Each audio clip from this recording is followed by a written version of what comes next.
Nessa girl, y'all hoes can't take me this morning, baby. It's a brand new week, a brand new a brand new background, bitch. How about you? I don't know what the hell I said and none of that's rhyme, but baby, let me tell you something. I went down to the store. I told her, give me a old nasty blue background, baby. I let this hair rest. I rejuvenated Miss Girl, and all I got to say is, oh, darling, I can't forget you, because these medicine wives don't turn my whole world misty blue. Woo! Girl, why you didn't tell me medicine wives was so good this damn Friday? Quiet as a scared bitch. Had I known, I would have took my ass down to the bar, because the rich cars wasn't even there this weekend. But let's just get on into our last call about a Friday evening show. The season finale of Married to Medicine. Now I'm going to tell y'all something. One thing I love about Married to Medicine over Housewives and any other franchise, these people on Married to Medicine are well-to-do in a traditional academic business sense, right? And I love it.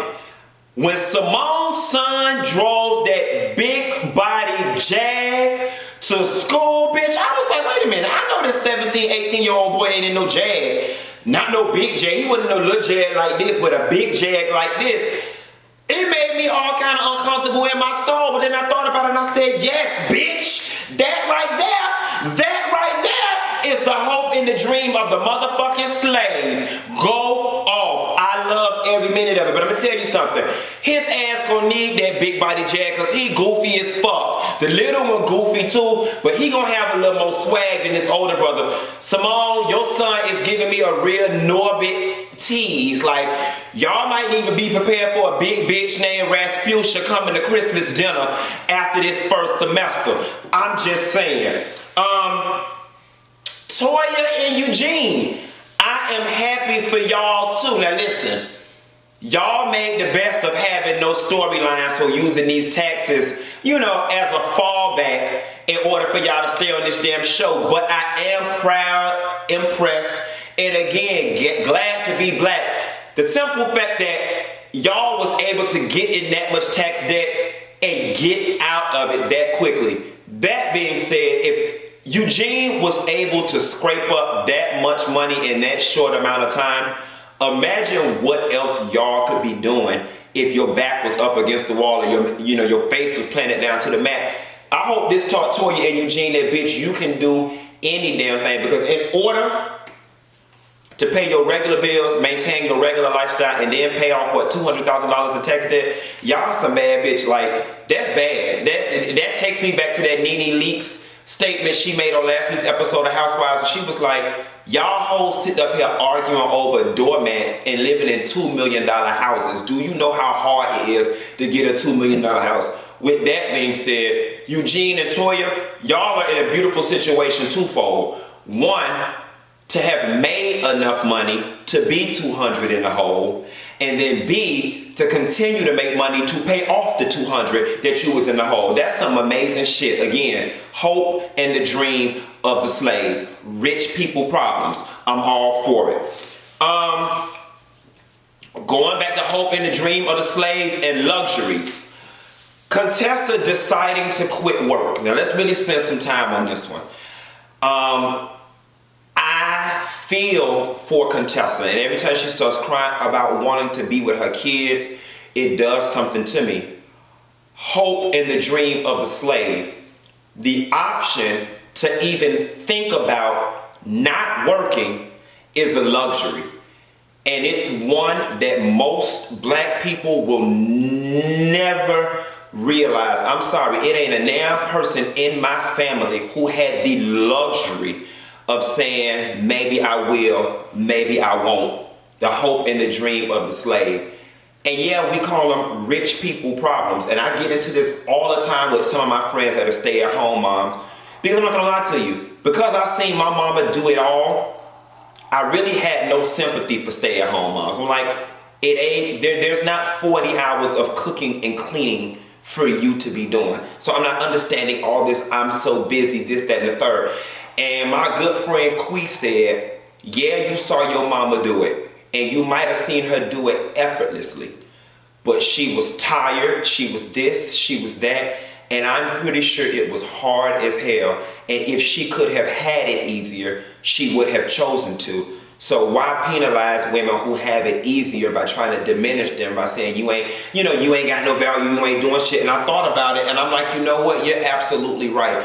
And sometimes in the African American community, we wear pain and struggle as a badge of honor.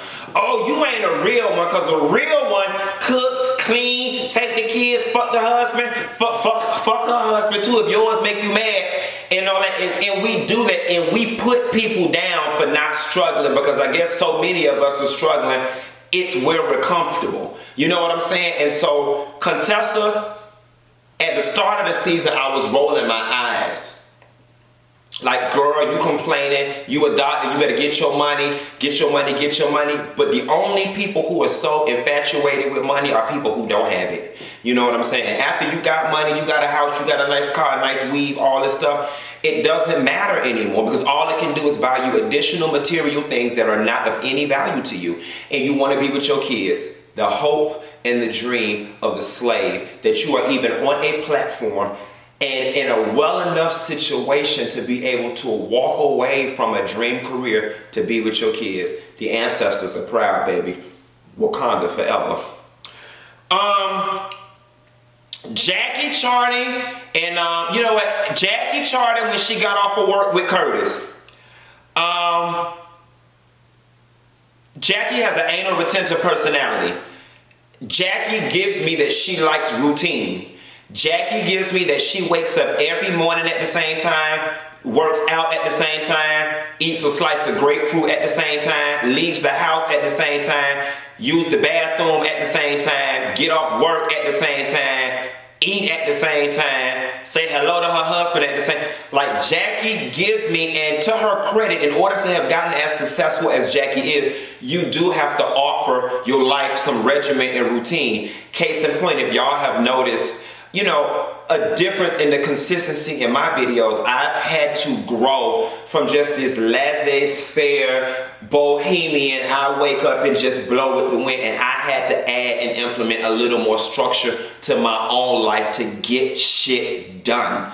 And it's made the world of difference. This about Jackie though. Nonetheless, I think Jackie is so used to just running on autopilot and on a schedule that she didn't even realize what it is she was doing. And now that she don't want Curtis to take his ass back to the cleanup woman, she closed that damn computer down and went for a walk with that man. That's all that man ever wanted her to do, was make him a priority. And I can assure you, after about 3 or 4 months of making Curtis a priority when she get off work, he ain't even gonna be paying Jackie ass no attention.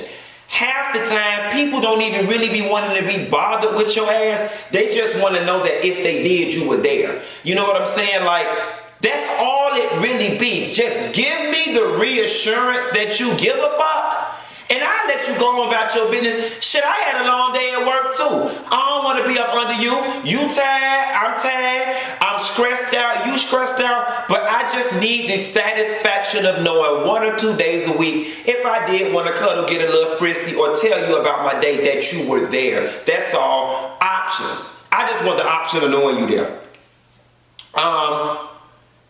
Let me ask y'all a question. One thing I like and dislike about Atlanta is that bougie black folks in Atlanta will throw a party to celebrate everything. Oh, my baby first tooth fell out. Let's have a red carpet party. Oh, my baby graduating kindergarten. Let's have a red carpet party. Oh, my mama picked out her casket. Let's have a red carpet party. It's like people in Atlanta will have a party for everything. I guess, baby, it's so much money and so little to do. Let's have a red carpet party. Let's have a key. Yes, honey. People, listen, people don't spend all their money buying them fucking $600 weaves and them $600 red bottoms and say, bitch, I need somewhere to wear this shit to and not to the club. Let's have a party. Hope and dream of the slave, baby. 2, have a party. In real life, life, do I think Eugene and Toya would have threw a party for paying their damn bills? Absolutely not.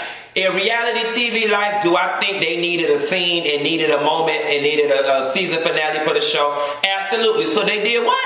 Let's throw a red carpet party to tell people that we paid our bills. Like Contessa said, like we supposed to. Now here's the thing. Contessa and her husband have moved up to my favorite couple on the show. And I want to say I think Contessa just might be my favorite medicine wife, because Contessa is practical as fuck. And I don't think she let that doctor air go to her head. And I don't know if it's that former military training. I don't know if it's Miss Renee. I don't know, excuse me, if it's her losing her mom or a combination of the three. I like Contessa. Where Contessa got to be careful, she got to be careful coming off as a condescending know-it-all that got all the answers. You know what I'm saying? She ain't as bad as Heavenly, but to be getting out at these people party and scrutinizing them, and it's that undercurrent. She, you know, when you were having that conversation with Simone and was like, you know, oh, they're throwing a party for like being financially responsible, and you're right. You know what I'm saying? But that was their moment. Granted, you didn't say it to them, and for what it was worth, they were happy and they were proud, and let's celebrate. You know what I'm saying? Yeah, it's ass backwards. You know what I'm saying? Let's celebrate for getting out of debt by creating more expenses. But then again, we don't know, you know, shit. Eugene might have put in 2 extra damn shifts in West Bubblefuck, Georgia, where he doing medicine at, in order for them to have a red carpet party. So, you know, let it ride. I will say this. Rarely do I side with Toya, but I love Toya because she practical as hell, and Toya was right. I don't mind you giving my husband a book. I don't mind you chastising or correcting him. But bitch, you know me. And you know me for real, for real. Bitch, you could have came by my house. I could have motherfucking stayed home to be embarrassed. Do not come to my damn party with no book trying to school my husband. And you've got to be careful, Contessa, because as an adult, I don't give a damn if I was wrong or not, if I was ignorant or in the dark. That would have came off as you trying to get me together or put me in my place. Or since you so ignorant, here's a book. I gotta cuss your ass the fuck out at the red carpet party. Okay? Toya, like, I rarely side with Toya, but Toya was like, bitch, you couldn't have brought this by the house? Now, I'm gonna tell you, the only thing about it is when Toya got to going with Contessa, Contessa gut checked Toya ass because she outsmarted and baffled Toya so much with them big words and them complete sentences that Toya she just had to wave the red flag and just let it ride. She had to, but nonetheless, I'm glad that they were able to resolve it and both women got their points across. Jackie talking to Quad. You know, I really appreciated Jackie sitting down talking to Quan. It was one of those big sister, little sister, mother-daughter types of situations that we rarely see on these catty-ass shows, but I think Jackie was wasting her time. Quan and Greg, I don't know this to be true, but I get the impression that both of them just want to be right all the time. Both of them just want to be right. Quad does something that annoys my skin. It just makes my skin annoyed. And it's that she throws something out there, then she do this doubling down.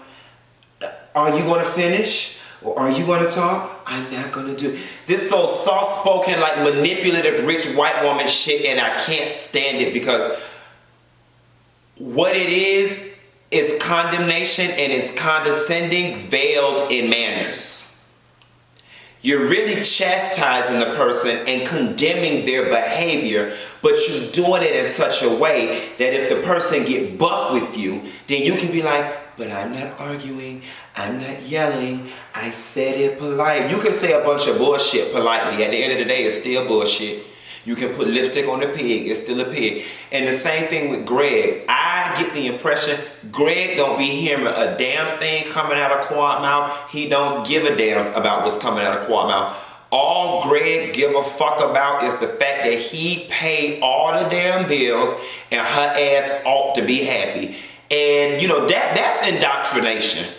Straight up. Like, that's just straight up indoctrination. And I'm sorry, Greg is 50 years old. It probably took him 40 years to form these opinions and this misogynistic demeanor, and it's probably gonna take him another 40 to get out of it. So my thing is, I think Greg needs to find one of those women who are all right not really having an identity and just, you know, glad that somebody paying all the bills, and he and Quan need to go on and be happy. Like, I don't think what's going on in Quan's marriage is anybody's fault. I don't even think they should be mad with one another. I think they should both be like, you know what? Dog, we gave it a good run, and it took us 5, 6, 8 years of being married to realize that we are not compatible for each other in this capacity. But let's be boys, let's be friends, and keep it moving. It's nobody's fault. Listen, y'all marriage can be written off to one word: incompatibility. Y'all just ain't compatible, and that's okay. And if you get a divorce, it doesn't mean you failed in life. Like Jasper Sullivan already told us, forever don't last always. You know what I'm saying? And it don't. It don't. Nonetheless, y'all, this was a great season finale for Madison Wives. It had me feeling good this morning. I didn't even want to fuck with it this morning. But it was good. It was good. It was good. This was a solid season. This season of reality TV, Married to Medicine, was the best one out of all of them. So, Nessa girl, drop down in these comments. Don't forget, if you're new here, you have not liked or subscribed, do so. And also hit that red little bell so you can be a part of the club when the phone rings, baby. You better do what? You better answer. Nessa girl, I'll call you later. I'm finna get in here and see if he young or fixing lives up or fucking them up. I'll call you later, girl. Bye.